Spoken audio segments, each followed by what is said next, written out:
Hello, fellow travelers! So let's just jump into it. I promised you guys some Sabbath crafts, so here we go. These are going to be just 3 really quick little crafts that you can do to either gift somebody some fun, like, Sabbath treats if you're handing out little goodies to your friends or your coven mates, or just something you can do for yourself. I got most of the items from the Dollar Tree, with the exception of like oils and herbs. Those I had in my stash already, but I picked them up over time. So they're relatively easy to accumulate if you can. If you don't have this stuff, don't worry. It doesn't have to be exactly like mine. This is just to be some inspiration for you, give you guys like a jumping off point. So what I've got are some tea lights that I bought at the Dollar Tree, and I poked a couple holes in them. I always poke holes in my candles when I dress them. Don't ask me why. I just feel like stuff gets farther down and deep in there if I poke the holes in there. So I've added some essential oils and an oil blend that I have, and I'm going to use my heat tool to heat up the wax and then press in the herbs that I'm going to use for it. This is just a little quickie tip you guys can do. If you don't have a heat tool, you could always just sort of warm up your tea lights a little bit, or you can just dress the oil on the top and then stick it to the top like that. So I did that for all of my little candles, pressed in all those little herbs into the wax. You can also just drip in wax on top of that if you don't have anything to warm up the wax that you're using. I also have added glitter because, of course, it's not magical until it's glittery as heck. Then I've got a little bit of some of these like garnet chip beads, and I'm just going to shove those into the candle. So I chose calendula and lavender for the herbs that I'm going to use for this candle. These are for Lughnasadh, so I just wanted to pick something that was kind of readily available and seasonal. And then I used garnet because it is a stone with fire energy. I don't have a lot of these little tiny chipped stones, so that was the one that I had that was closest, and I thought it was applicable. Plus, it's really pretty, and aesthetics kind of matter to me. Doesn't matter to everybody, but they matter to me, especially when I'm doing something like this, which I'm giving away as a gift. So if you guys caught my previous video, you know I'm doing a little witchy swap, and in that video I promised you guys some Sabbath crafts just to get into the spirit of the Sabbath.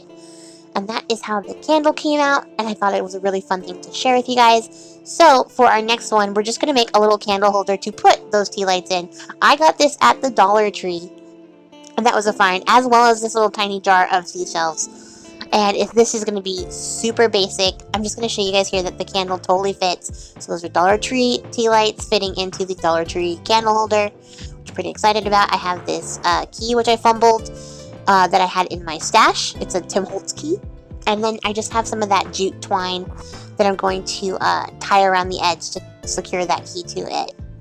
And this is something just really simple. I didn't want to go super complicated and be like, here's my 12-step, 100 ingredient involved crafts for you guys. I just wanted to do some really simple, accessible kind of things that you might not have thought of that would be fun. And I know that Lammas is like in the summer, it's a fiery solar kind of thing. We've been going high on that. But I also think sometimes we need to get a little bit of that water. It's also Cancer season in the summertime, so I thought it'd be good to have a little bit of water just to kind of cool things off. Which is why I chose to put shells into the bottom of that.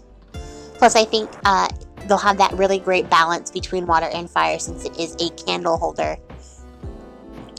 And then here I'm going to attempt to tie this key on. I think I do it pretty successfully. And that's just to add a little something, you know, special. So it's not just a, here's my Dollar Tree tea light. But, you know, like I took some time, I put some thought in here. And I'm just going to zhuzh it up a little bit.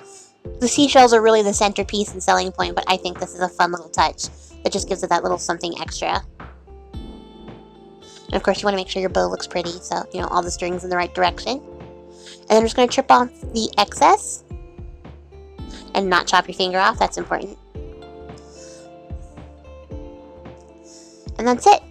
So that's how that came out, and I'm really happy with that. It's just a really cute little touch. Something simple. It's not the main event in the swap, so it's just a little add-on, something fun for her to have. I got this bottle at the Dollar Tree, which I was stoked about, you guys, because I love crazy shape bottles. And here you can watch me struggle with this funnel until I realize that I have more tape. So handy little tip, tape your paper funnel to the jar, unless you're like cool and you have an actual plastic funnel, which I feel like I have, but I can't find anywhere. So I made one out of paper. And I also have my magical tool there, the chopstick. And I'm just going to fill up this bottle.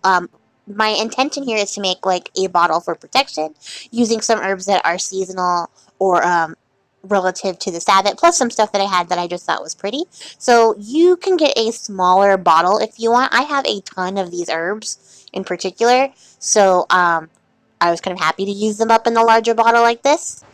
So the first thing I added was some lavender, and then the next thing I'm adding in here is lemon balm, and you can see there's some stoppage, which is where that magical chopstick comes into play. I'm just going to stab the heck out of that till it goes all down in there. I'm going to add a cinnamon stick because I like to add a little bit of that fiery thing to speed up whatever magic working I'm working on. And then I've got a bunch of, I really need to learn how to say this. I think it's calendula, but I always want to say calendula, and then I doubt myself. This one took a little more work because you can see those flower heads are a lot bigger than the actual hole of my funnel, so something to keep in mind. But I am going to magically stab those in there because that is the best way that I can get them into this little tiny bottle. But like I said, you guys can use a smaller bottle if you don't have as many herbs, or if you don't want to have a big giant bottle of it. I was more stoked to have a fancy cool looking bottle and to use up some stuff that I have in abundance, because I definitely have accumulated a lot. I get some subscription boxes, and I have a lot of that stuff laying around, so it was fun to use. Plus, I just wanted to put some really pretty stuff in here, and I think all these herbs really work well together. And here I'm going to attempt to shove a bay leaf into this hole and just end up crumbling it entirely, which is also okay. So the trick here is to fill up this jar all the way to the top with herbs, and I'm going to use a sufficient amount to create layers in there so that it's got some visual appeal. This is Dittany of Crete, which is also another protective herb. I have, like I said, an abundance of it, and it's really pretty. It's got like some soft greens and some purples, and I just thought that kind of matched the colors that I was going for with the whole Sabbath theme of my whole box that I'm shipping out. And you can use whatever herbs you have on hand. You can even use the herbs that they have at the Dollar Tree, you guys. Like, get yourself a little shaker full of basil, some cinnamon. You can go that, and you can see the layers are coming out so pretty.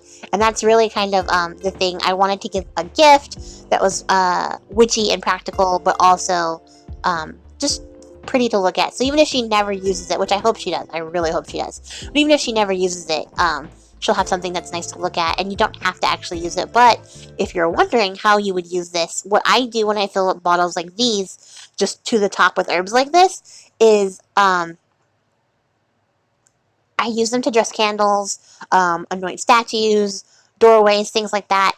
And then I just refill it with oil as it goes on. And you can do that a couple of times. And then you might have to add in some like more herbs to keep it going, because they'll start to settle down and degrade over time. But like, I just keep adding it in there, and then I let my intuition kind of guide me in deciding what I'm going to add back in there to keep spicing up this spell and keep it going. And I think this is a perfect time to do like protection work like this. So I just fill up the oil. It takes a while for it to all settle through and get through all the petals because it is so packed in there, but that's all it is, you guys. So that's going to be